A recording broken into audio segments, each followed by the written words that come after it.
la Torah, il y a encore une anomalie où on ajoute là-bas vers Arevna.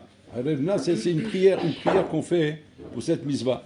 Alors la question, elle est, pourquoi, si jamais cette prière est nécessaire pour pouvoir bien faire la mitzvah, pourquoi cette prière, nous ne la retrouverons pas à travers toutes les mitzvot? Quand tu fais la mitzvah de Tfilim, pourquoi tu ne dis pas aussi une prière vers Arevna? Ou quand tu fais mitzvah de Souka, ou mitzvah de Achilat Massa, toutes les mitzvot que nous faisons, pourquoi il n'y a pas cette prière de Arevna? Cette prière n'est uniquement que dans l'Imutora. Maman Zerak Bedimutora. Alors sur ça, il y a la Gdama du Igletal.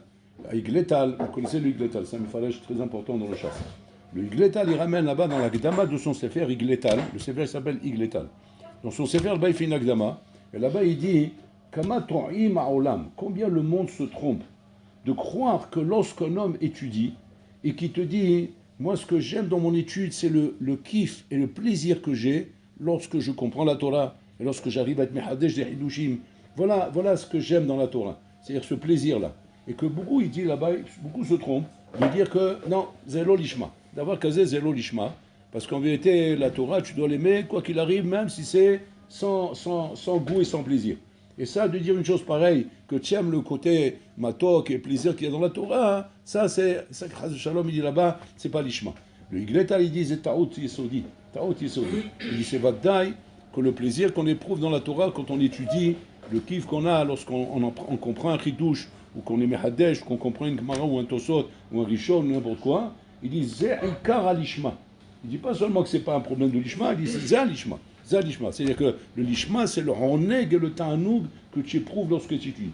Et pour cette raison vient la tefila de Ve'arevna. C'est-à-dire que la tefila de Ve'arevna Rabotai est là justement pour qu'on puisse étudier l'ishma, c'est-à-dire avec ta'anoug.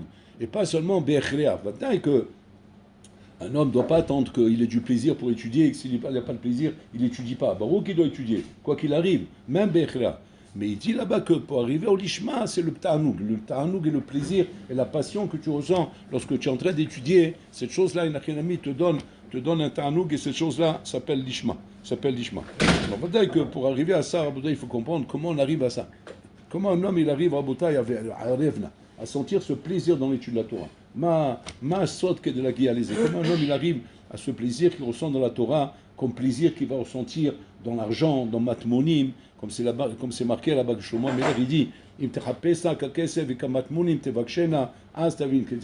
tu cherches la Torah comme l'or et l'argent. Comme l'or et l'argent, où l'homme là-bas, ça fait que l'homme il aime l'or et l'argent, il court derrière, il est passionné par ça, il a du plaisir à ça. Et que maintenant il dit que si jamais tu arrives dans la Torah avec cette même passion que tu as pour l'or et l'argent, alors mais là tu vas arriver à écrire la Torah. Donc c'est-à-dire que ma sol, est-ce que c'est simplement que Hachem doit nous donner cette chose-là? Eh bien, est-ce que nous, on a une ishtadlout à faire? Et s'il y a une ishtadlout à faire, quelle doit être notre ishtadlout, Rabotai? Alors bien, il faut savoir, Vadaï, que Bolorlam Kaviachol ne va pas se contenter uniquement, quand il va demander des comptes à la personne, de demander des cheshbonot uniquement par rapport à ce que l'homme est capable de faire. On voit dans les Sfarim HaKadoshim que Hachem va demander des comptes sur toute la Torah. Et pas seulement la Torah chez le Zmanenu, la Torah de notre époque, mais il va demander des comptes de la Torah des Tanaïm. C'est-à-dire qu'il va prendre un petit rigolo de notre époque, Rabotai, il va l'attraper, et il va lui demander des comptes, comme il va demander un Tana de l'époque des Tanaïm. Tu vas dire, bon, cher Olam, on n'est pas à cette époque-là, on n'est plus à la même adrega. Comment, bon, Olam, tu demandes des cheshbonot à quelqu'un comme si on était encore à l'époque des Tanaïm, à l'époque du Beth Amikdash, où ça commence tout ça? Comment ça marche une chose pareille? Alors il ramène, pour comprendre ça, le Yesod du Beth Alevi. Le Yesod du Beth Alevi, il est ramené à partir d'un sipour qui est arrivé au Beth Alevi. Un sipour que je ramène de temps en temps. Le Beth Alevi, à un moment donné, il était en randonnée, il était en train de faire un voyage, et il s'est retrouvé à une heure très tard la nuit, dans la nature. Là-bas, dans les régions de la Russie, là-bas, c'est très dangereux de tourner la nuit. La nuit, c'est très dangereux, il y a des cosaques, il y a des rebelles, il y a des phénomènes là-bas. Des phénomènes, des bonhommes qui facilement tuent les gens pour leur voler leurs chaussures. Donc c'est des phénomènes, quoi. Et donc, il fallait absolument qu'ils trouvent un abri. Et il cherchait, il a trouvé là-bas une arsania, une auberge. Et il a tapé très fort, il était 3h du matin, 2h30, 3h du matin, il tape à la porte. Et le bonhomme, le patron de l'auberge, il descend en bas avec son bonnet nuit sur la tête, comme ça il était déjà en plein sommeil. Il descend, il commence à hurler sur lui. vous réveillez les gens à cette heure-ci, c'est quoi cette histoire, c'est que c'est le Shena, comment on fait une chose pareille, vous roulez, en train d'hurler sur lui. Bon, il dit, j'ai pas le choix, il fait très froid dehors, je suis seul dans la nuit, et j'ai très peur, je vous en prie, donnez-moi l'abri. Alors bon, il a dit, bon, rentrez, mais il a dit, j'ai pas de chambre maintenant. À cette heure-ci, on peut pas donner de chambre. Restez là-bas à côté, là, jeté dans un, il a jeté dans un coin là-bas à côté du tanour, il y avait la cheminée là-bas, il a jeté là-bas, il a donné une couverture comme ça, il a jeté comme un chien, et il s'est mis le pauvre dans son coin comme ça, avec la couverture, le bête à Lévi, il est là-bas, mamache comme ça, jeté dans le coin. Plus tard dans la nuit, puis Tom, il arrive là-bas, mamache, à Admour avec tout ça pamalia, toute la cour du Admour, avec tous les Hasidim, etc. Ils arrivent là-bas, il était déjà 4 heures du matin, et bien sûr, il ouvre la porte, il les reçoit, il leur sert à manger, il leur sert tout ce qu'il faut. Mamache, ils ont fait un tiche ils ont fait là-bas. Et donc, au bout d'un moment, le Admour comme ça, hein, il voit un monsieur là-bas, un zaken là-bas, posé comme ça dans le coin à côté du tanour. Il dit à Chassid, à lui, il dit, Misa Yehudi Azé. Alors je ne sais pas, moi je ne sais pas qui c'est. Il dit, va voir. Alors il s'approche là-bas, il va voir. Il revient vers le Hadmou, il dit, Beth Alevi. Il dit quoi? Comment? Le Beth Alevi, j'étais comme ça par terre, avec une couverture, et c'est mis d'avant. C'est quoi ceci pour Makara? Qu'est-ce qu'il a fait le Hadmou? Lui-même il s'est levé, il est parti voir le Beth Alevi, comme ça, délicatement, il a essayé de voir s'il est réveillé ou pas. Bien sûr, il ne dormait pas, il était somnolé. Tu ne peux pas dormir dans ces conditions-là. Et donc, il a dit, Mechila, vous êtes comme ça, venez vous asseoir avec nous, vous allez manger quelque chose, il s'est levé, il s'est assis avec eux, ils lui ont servi quelque chose de chaud, etc. Et d'un coup, l'aubergiste, il arrive avec le plateau, il voit comme ça ce Zaken, le fameux Zaken avec qui il s'est énervé, il le voit assis à côté du Hadmour. Alors là, il demande à un des Hasidim là-bas, Misa Zaken Azé. Il dit quoi? Tu sais pas? C'est le Beth Alevi. Wow. Il a commencé à trembler, il a fait tomber le plateau. Tellement qu'il a paniqué. Il dit, qu'est-ce que j'ai fait de ma vie? J'ai manqué de respect au Beth Alevi. À la Makom, il est parti, il s'est mis à genoux devant le Beth Alevi. Il a dit, Ani vakesh mehila, slicha, mehila avec kapara, ma siti, lo yadati, je ne savais pas que Bodarab, je ne savais pas que c'était vous, mehila. Et le Beth Alevi, il était connu comme un Baal Midot, chez Ma'avir al Midotav. Il était connu comme ça. Que c'est pas un homme qui se vexe ou quoi, il pardonne très vite. Il était connu comme ça. Le Hadmour, il était persuadé qu'il va lui pardonner, qu'il n'y a aucun problème, et donc ça va se calmer. Et là, Pitom, à la surprise de tout le monde, le Beth Alevi le regarde et dit, Ani lo mochel. Bon, le Hadmour était scotché. D'accord. Ça peut arriver, hein.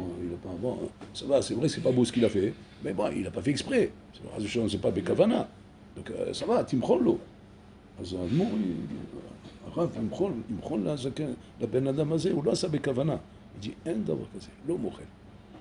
אז האדמו"ר יתמוד למה אתם לא מוחלים?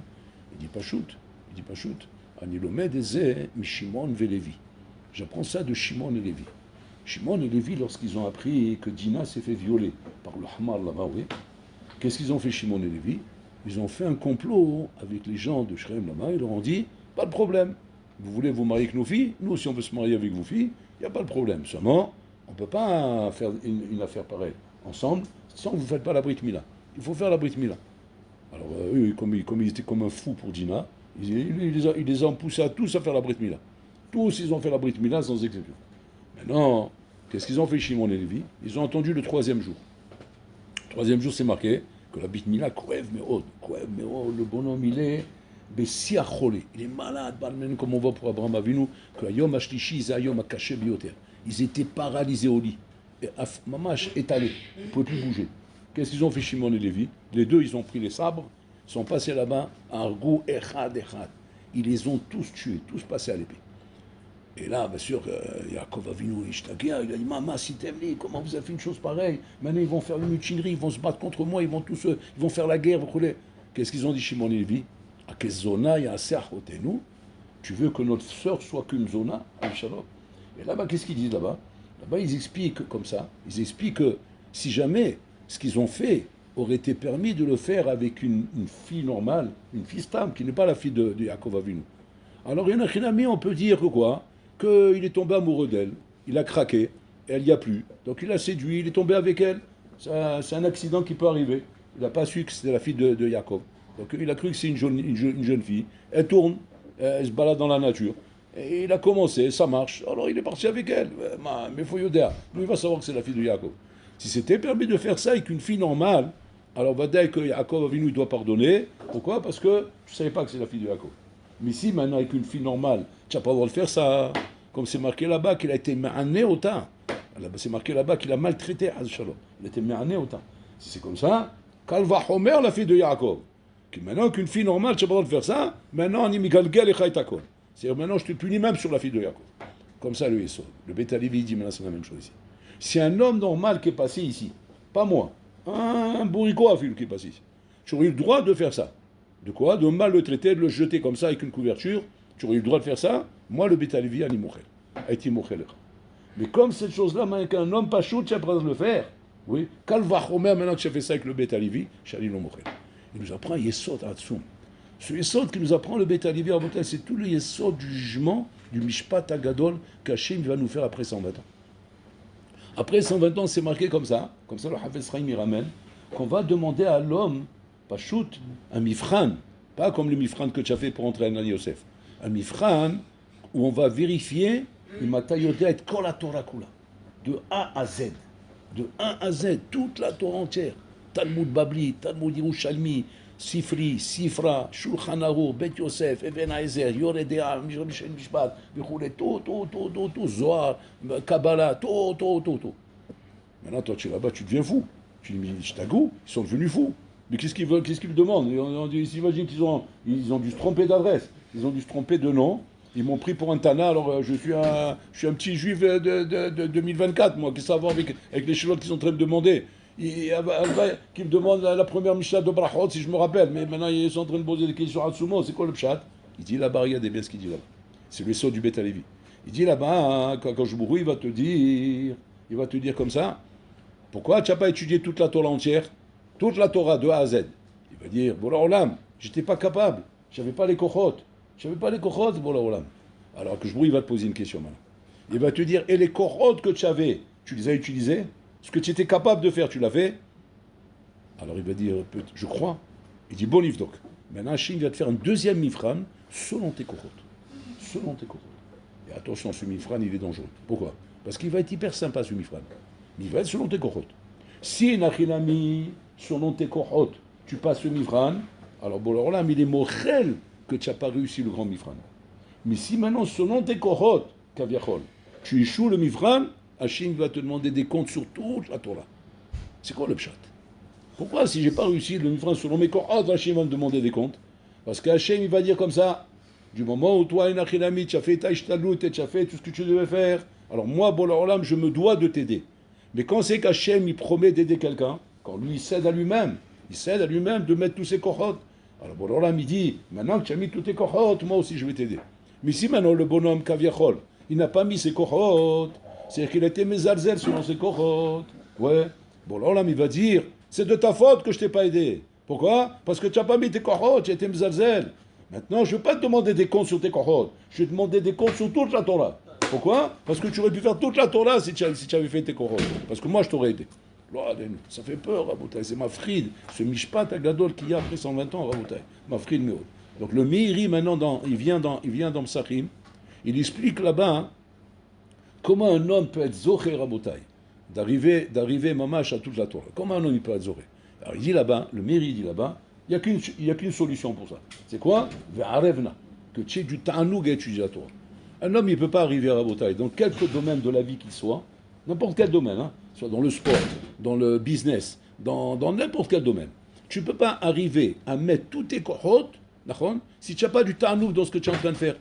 Il y a des choses qu'on fait dans la vie sans ta'anoug. Mais on ne met pas ces kohot là-bas. On ne met pas tous ces kohot. On met un petit peu parce qu'on n'aime pas, on ne kiffe pas. Alors quand on ne kiffe pas, on fait un petit peu. Mais où est-ce qu'un homme il met tous ses kohot? Quand il kiffe la chose. Quand il kiffe la chose, il met tous ses kohot. Alors le Meiri demande là-bas, hein, quel est le sod pour qu'un homme trouve du kiff dans la Torah, afin de mettre tous ses kohot? Et là, il explique un truc en dessous là-bas, le Meiri. Il explique qu'en fait, il y a un sod, il y a une clé pour ça. C'est quoi la clé, Rabotai? C'est pas chouette, il explique là-bas, c'est la retzifut. La retzifut, c'est-à-dire la tmada bitsua ratsufa. C'est-à-dire quoi? Sans arrêt. C'est que quand un homme, il s'habitue à étudier d'une manière où il étudie sans arrêt. Ma kavana sans arrêt. Sans arrêt, c'est-à-dire comme ça. Tiens un seder. Maintenant, ton seder, il est, par exemple, on va dire, il est de 4 heures à 7 heures. Okay. Il faut étudier sans arrêt. C'est un seder de 1 heure sans arrêt. C'est un seder de 4 heures sans arrêt. 6 heures sans arrêt. 7 heures sans arrêt. C'est les ratsou, oublie l'afsik. Non, c'est là que le kouchi commence. Parce que le bonhomme, il va dire, oui, d'accord, mais moi, j'arrive pas à étudier comme ça. Moi, j'arrive pas à étudier 4 heures, 5 heures sans arrêt. C'est caché mort. C'est 5 heures fois 60 minutes, fois 60 secondes, sans lever la tête. Caché mort, le bichouni. Alors là, Rav Eliashiv, il donne une haïssa. On a demandé à Rav Eliashiv, c'est quoi son sod? C'est quoi le sod? Comment Rav Eliashiv, il est devenu, moi, passionné par la Torah. Il étudiait Rabotaï, moi je me rappelle, on allait à Oel Sarah. Oel Sarah, c'est Beth Midrash où il étudiait, à Meachari. Et on avait le droit, on avait demandé l'autorisation, on avait le droit de venir comme ça et de regarder à travers la fenêtre, tu pouvais le regarder à lui. Tu regardais comment il étudiait. Il était seul dans la salle, seul dans le Beth Midrash. C'était après plusieurs années, il étudiait sans Rabouta tout seul. Il avait des starim comme ça. Et mais on restait comme ça, on observait, pour voir si à un moment donné, il lève la tête, ou s'il fait quelque chose. Rien. Moi, je témoigne sur ça. Moi, je suis resté des heures en train de regarder. Oulou mafsik shnia ahat. Oulou mafsik. À quoi ça ressemble? Comme un bonhomme qui est en train de compter une liasse de billets. Il arrête? Non. Il n'arrête pas. Khazak. Il n'arrête pas. Tant qu'il a pas compté toute la liasse, il n'y a pas. Et c'est pas seulement il n'arrête pas. Même quand il a fini de compter la liasse, qu'est-ce qu'il fait? Il recompte encore une fois. Parce que Kesef, c'est Gematria, Kesef, Sofrim, pas Maïm. Ouais, c'est Gematria. Kaf, sa mère, P. Donc il recompte encore une fois. Pourquoi? Parce qu'il aime l'argent. Ouais, Kesef. Il est content de voir la liasse comme ça. Il est content de savoir qu'il y a beaucoup d'argent. Donc il veut savoir qu'il y a beaucoup. Donc il compte, il compte, il compte, il compte, il compte. Et c'est ça l'argacha qui te donnait. C'est l'argacha, maman, de quelqu'un qui est en train de compter de l'argent. Il n'arrêtait pas Rabotaï. Il avait 2 secrets à Eliashiv. 2 secrets qu'il nous a transmis Rabotaï pour arriver à aimer la Torah. 2 secrets. Premier secret, de faire la première heure que tu étudies, Rantsouf.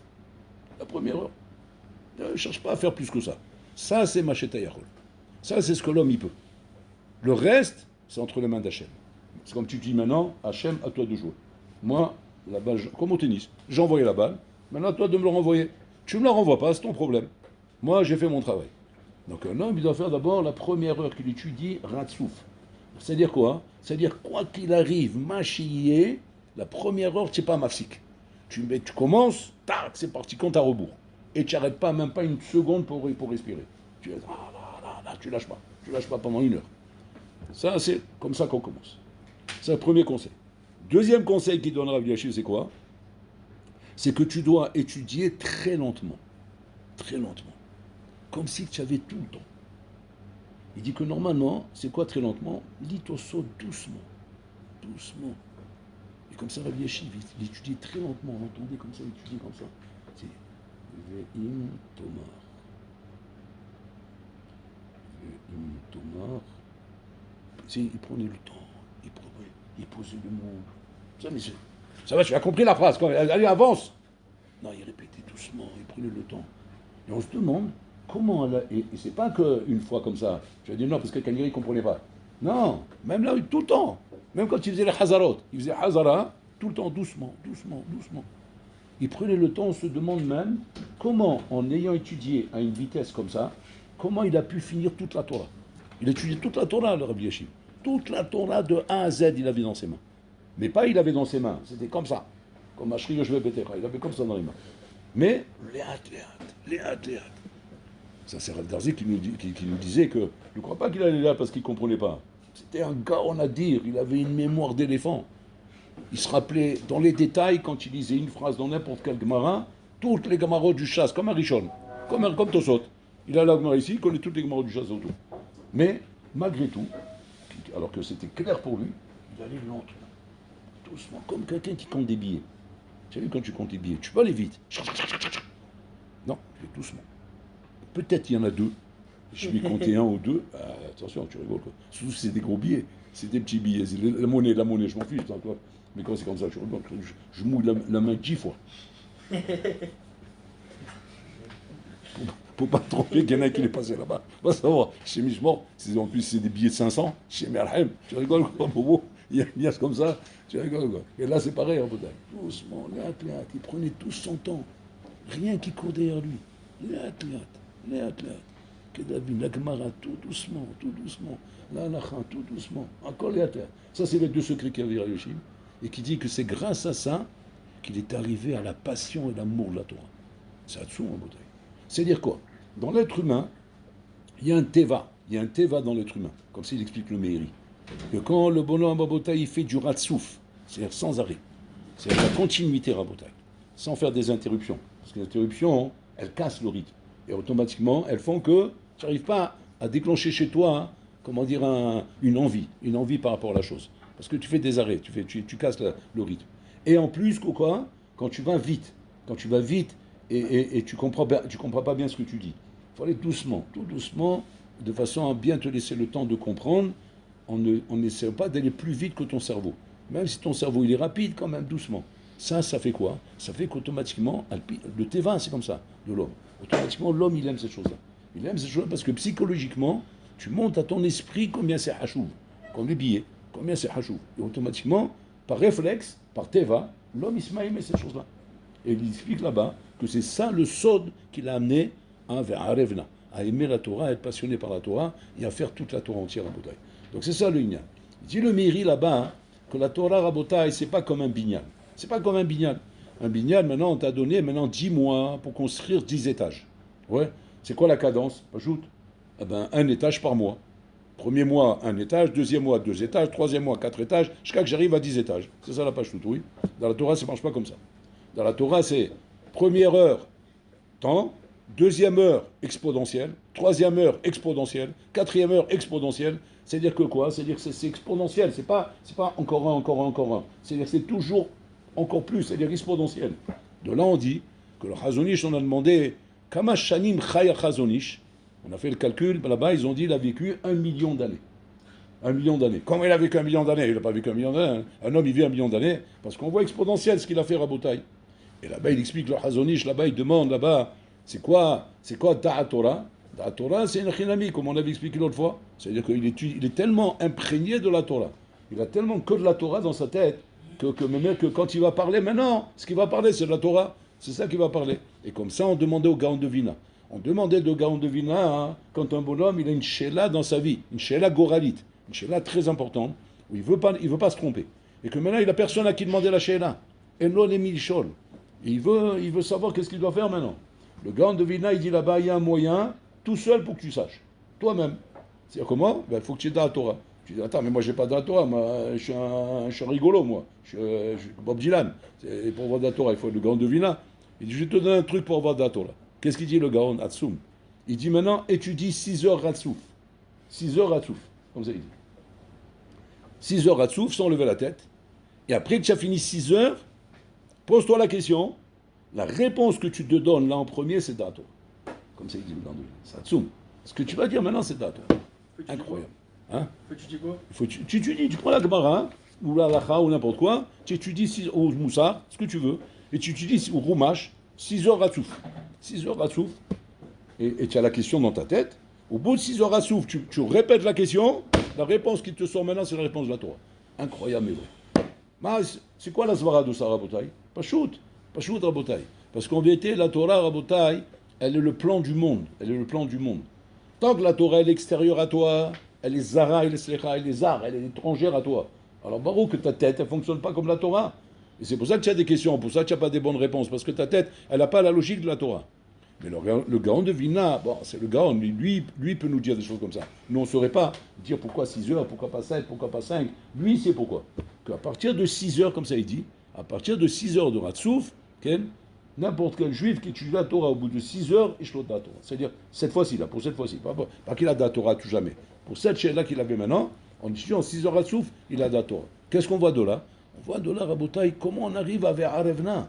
On arrive à vers Arevna par la Ritzifout. Donc déjà, Rabotai s'habituer que quand vous commencez un seder, la première heure, Rabotai, Ratsouf. Il demande de Ratsouf. Comme ça, c'est marqué que Rav Edelstein, Rabotai, il l'avait fait dans sa yeshiva. Dans sa yeshiva, Edelstein, à l'approche de Shavuot, il a lancé comme ça. Allez, Rabotai, on va faire un mifsa. comme s'il a dit à l'Yeshiva. On va faire un mifsa. Et alors les élèves, ils regardent, c'est quoi le mifsa? Il dit le mifsa, Pachout, c'est que on va maintenant, la première heure qu'on étudie Seder, Ratsouf. Bon, le Baruch c'était Mitlaev, comme ça, ils ont commencé à tous apprendre ça.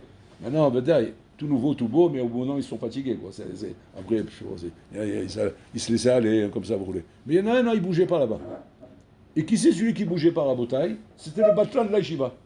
Le Batlan de l'Aïshiva, c'est-à-dire celui qui est le Batlan professionnel, celui qui il est constamment en train de tourner, en train de raconter des histoires, en train de raconter les blagues, en train de tourner, venir boire un café, puis un garrot, et sortir, revenir, et en avant, et appeler au téléphone, et appeler la horde, toujours ailleurs qu'au Bédamidrash. Mais lui, il est rentré dans le Mifsa. Il a pris un corps comme ça, il a fait Mamash 7 heures Ratsouf. Et du coup, il a fait attention de le faire tout le temps. Jusqu'à tel point que quoi? Que ça l'a accroché. Il a commencé encore, et encore, et encore, et encore, et encore. Jusqu'à que Mamash, il est devenu Rabotaï, un des Gdolim de la génération. On ne veut pas diffuser son nom. On ne veut pas diffuser son nom, c'est un des Gdolim de la génération Rabotaï. Le Ravayom, par cette Aïtsa là, par cette Aïtsa de Ratsouf Rabotaï, on voit comment un homme, il peut devenir Mamash. Hein. Il peut devenir Mamash décollé dans la Torah. C'est que la Torah Rabotaï, il a été donné par Hachem. Hachem Rosé, j'étais ma Torah. Hachem Rosé, j'étais Ov ta Torah. Seulement fait de ton côté au moins la Ishtadlout qu'il faut pour arriver à ça. Parce que sans Ishtadlout Rabotaï, c'est comme la casserole, comme ça il dira mon Kotler. Tiens, un bonhomme qui veut faire cuire, il veut faire un café. Donc il a mis l'eau sur le feu. Il a mis l'eau sur le feu, Rabotaï. Combien de temps ça prend l'eau pour bouillir, Rabotaï? On va dire combien? 5 minutes. 5 minutes, ça y est, l'eau elle est bouillante et tu vas faire ton café. Maintenant, il y en a un là-bas, hein, il comprend pas. Il comprend pas, il dit, tu m'as dit 5 minutes. Il dit, moi ça fait que 3 heures que je suis là, il n'y a pas moyen qu'un boulot. Alors il regarde, il dit, mais je sais pas, il y a le feu? Oui. La casserole? Oui. Il y a l'eau? Oui. Pourquoi ça ne bout pas alors? Je dis, je sais pas. Et toi? Eh ben, moi 5 minutes, ça y est, c'est boué. Dis-moi ce que tu as fait. Alors il lui explique ce qu'il fait. C'est quoi? Il a la casserole, il met sur le feu, puis toi, quelqu'un lui parle. Alors je te disais, en vérité, non, c'est comme ça. Ah, attends, non, 2 minutes, attends. Voilà. Ah oui, ton cousin, ouais, je l'ai vu la semaine dernière. Ah ouais, extraordinaire, enroulé. Au bout de 3 heures, qu'est-ce qu'il voit? Que la casserole, elle n'a pas cuit. L'eau, elle n'a pas bouilli. Mais comment je comprends pas? Mais c'est 3 heures que tu es là-dessus. Combien de temps il faut pour que ça bouillit? C'est normal, tu fais des afsakot. Comme ça, il dit le Meiri. Le Meiri, il dit, Rabotai, qu'à chaque fois que tu fais une afsaka dans ton limoud, c'est mevatel et azman akodem. Tu mevatel le zman akodem. C'est-à-dire, ça annule le zman akodem. Pour que ce soit, comment dire, que ça s'ajoute, pour que ça s'ajoute, il faut que ce soit ratsouf. Tout ce qui est ratsouf s'ajoute, ce qui n'est pas ratsouf, ça ne s'ajoute pas. Automatiquement, ça coupe le zman akodem en bouteille. Et ça, en bouteille, c'est ça le sort de la bouteille. Donc on se demande comment ils ont réussi les Gdolim, comment ils ont fait les Sadikim, comment ils ont fait la bouteille. Pas chouette, ils ont écouté les Rishonim, ils ont écouté la Haïtsa du Meiri, et donc ils ont fait à la lettre ce que les Rishonim leur ont appris. Et de cette manière-là, ils ont réussi la bouteille. Mais il n'y a pas de secret à la bouteille. On ne peut pas arriver à aimer quelque chose sans s'adonner à la chose. Et c'est comme ça dans toute chose. Dans toute chose, c'est comme ça les maassés. Tu regardes par exemple dans le sport. Dans le sport, si tu ne te mets pas à fond dans un sport, tu le fais comme ça simplement, ça te fatigue au bout d'un moment. C'est quand tu te mets à jouer comme ça avec toute la passion et toutes les nerfs, et tu te mets à fond là-dedans, alors automatiquement, tu commences à prendre du goût à la chose. Et c'est comme ça dans chaque chose, Rabotaï. Une chose que tu ne fais pas à fond, une chose où tu ne mets pas toutes tes tripes dans la chose, cette chose-là, tu ne pourras pas tomber amoureux d'elle. Tu ne pourras pas aimer cette chose-là. Ce qui fait qu'on aime une chose en bouteille, c'est quand on se met à fond dans la chose. Si on se met à fond dans la chose, on ne peut pas aimer la chose en bouteille. Et ça, c'est le sod de Ve'arevna. Donc on comprend maintenant, effectivement, qu'avec quel kavana il faut dire le matin quand on fait les brachot, Ve'arevna. Avec kavana tsuma, il faut dire ça en bouteille. Et pas seulement avec kavana, maintenant après sur le terrain, il faut passer à la khalemazé. Donc il va falloir, maman, faire les choses avec beaucoup de conviction, de se dire systématiquement, à partir de maintenant, chaque première heure que je commence dans mon CDR, j'étudie Ratsouf. Après, chez Miazor. Après, on verra. Si j'ai encore la force, je continue. Si j'ai pas la force, je m'arrête. Mais au moins, j'ai fait ce que j'ai pu de mon côté. Parce que, comme il a dit le Beta Lévi, c'est ça qu'on va être bochen chez toi. On va être bochen, est-ce que toi, de ton côté, tu as fait au moins ce que tu pouvais faire?